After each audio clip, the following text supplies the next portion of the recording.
On va parler de la main gauche. La main gauche, en fait, est très importante quand je joue. Et si j'ai une mauvaise position, je vais être beaucoup plus fatigué et ça va être beaucoup plus difficile à jouer.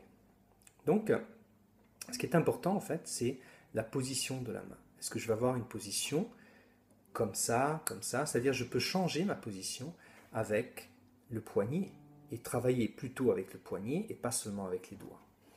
Donc, exemple, je prends un accord comme ça ici.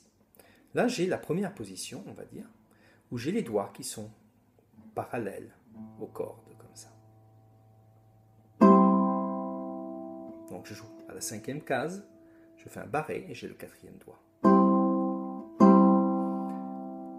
Et c'est beaucoup plus facile maintenant d'avoir une position où le pouce est bas, derrière. Maintenant, si je joue quelque chose, supposons que je prends l'autre extrême, comme ça, où j'ai un accord diminué. 1, 3, 2 et 4. Là, vous voyez, cette position est beaucoup plus facile. Pourquoi? Parce qu'en montant derrière le pouce, donc le pouce monte, je monte le pouce, je le détache un peu et je le monte. Et là, vous voyez, en poussant cette partie de la main, le poignet donc, le quatrième doigt se rapproche tout seul. Je n'ai même pas besoin de travailler avec le quatrième doigt. Je fais ça et il se rapproche tout seul. Et donc, si je travaille les deux accords, je travaille avec le poignet et pas avec le doigt, que ce serait beaucoup plus difficile.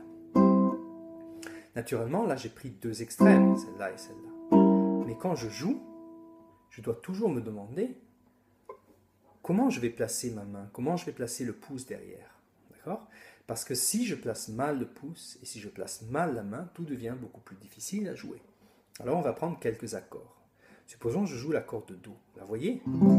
Automatiquement, je joue l'accord de Do, j'ai le pouce quand même assez haut et j'ai les doigts qui sont de travers. Comme ça, je ne vais pas jouer comme ça ici parce que c'est beaucoup plus dur à jouer.